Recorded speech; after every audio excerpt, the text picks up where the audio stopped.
Good morning, સ્વાગત છે નવા વ્લોગમાં. અને આપણે ઘણા ટાઈમ પછી આજે વ્લોગ ચાલુ કર્યો, વેરી લોંગ ટાઈમ, કારણ કે થોડું કામ આવી ગયું હતું અને પ્રતિકભાઈ વહી ગયો તો કોલેજે, એટલા માટે વ્લોગ નહોતા બનતા.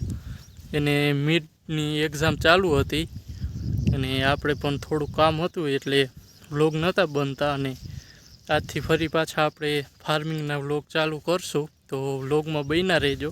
અને અત્યારમાં આપણે આવી ગયા કપાસમાં, અને કપાસમાં અત્યારે ચાલુ છે ફ્લાવરિંગનો ટાઈમ. તમે આમ જોઈ શકો કેવા ફૂલને છાપાને લાગ્યા છે. અત્યારે જે આ ટાઈમ છે ને એમાં કપાસ ફૂલ ફ્લાવરિંગ પકડે, એટલા માટે અત્યારે જેટલી માવજત થાય ને એ જ સાચી. અને એવું છે આપણો કંઈક કપાસ. આપણે 2-3 વાર દવા છાંટી ગયા હતા અને આજ યુરિયા નાખવું છે બપોર પછી. અને કારણ કે ગઈકાલે સાંજે વરસાદ આવી ગયો હતો. તમારી બાજુ કેવો વરસાદ હતો એ કોમેન્ટમાં જણાવજો. ફાઇનલી અત્યારે વાગી ગયા છે 11:30 અને આપણે આવી ગયા તુવેરવાળા પડામાં. આપણે આમાં જો તુવેર વાવી હતી ક્યારા કરી, અને 40ની જારી રાખી હતી. એક હાર અહીંયા છે અને એક હાર અહીંયા છે.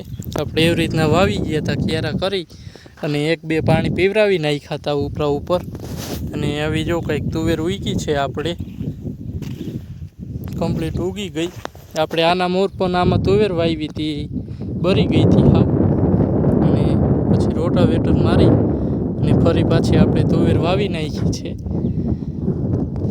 અને આપણે બાસાલીનને ભેગું રાખ્યું હતું આમાં, 1-2 પાણી પીવરાવી ગયા હતા ઉપર. ફાઇનલી અત્યારે વાગી ગયા છે 4:30 અને આપણે આવી ગયા કપાસમાં અત્યારે. અને ખાતર નાખવાનું કામ ચાલુ છે. આપણે જો યુરિયા છે અને ભેગું આ ઓર્ગેનિક ખાતર છે, gold GR organic plant supplement. એ આપણે આ ખાતર મિક્સ કરી અને કપાસમાં નાખી દઈએ. અને આગળ બન્યા રહેજો વ્લોગમાં. એટલે અત્યારે વાગી ગયા છે 6:30 અને આપણે કપાસમાં ખાતર નાખી દીધું કમ્પ્લીટ. લગભગ 2 કલાક જેવું થયું છે અને ખાતર નખાઈ ગયું, કારણ કે ગારો હતો ને એટલે ખાતર બરાબર લાગી જશે આમાં. કા પ્રતિક? હા, આપણે 2 કલાકમાં તો નાખી દીધું છે. અને આપણે લાસ્ટ વીકથી વ્લોગ આવતા નહોતા, એનું કારણ હતું મારે જવાનું થયું હતું રાજકોટ કોલેજે. હું ગવર્મેન્ટ એન્જિનિયરિંગ કોલેજમાં સ્ટડી કરું છું અને કોલેજે થોડું કામ હતું, એના હિસાબે ગયો તો કોલેજે. એટલે હા, અને કાલે પ્રતિક આવી ગયો પાછો. એને મિડ સેમને ચાલુ હતી એના કારણે ગયો તો.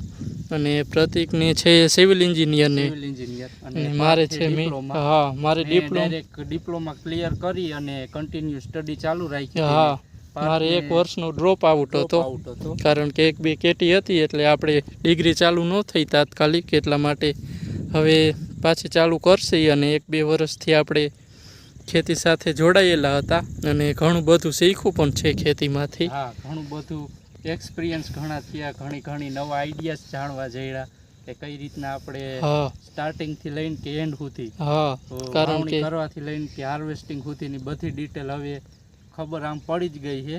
કઈ દવા છાંટવી, કયું ખાતર નાખવું, કયું પાયામાં ખાતર નાખવું, એવી બધી ખબર તો આપણે લાસ્ટ 1 year થી તો જોડાયેલા જ છે. હા, એટલે લગભગ 70-80% જેવી તો આમાં ખબર પડી ગઈ આપણે, કારણ કે પપ્પા ભેગા હોય એટલે બધું શીખડાવતા જ હોય કઈ રીતના શું કરવું, ક્યારે ખાતર નાખવું, ક્યારે પાણી વારવું ને ક્યારે દવા છાંટવી ને એ બધું તો એટલે થયો જ છે ઘણું.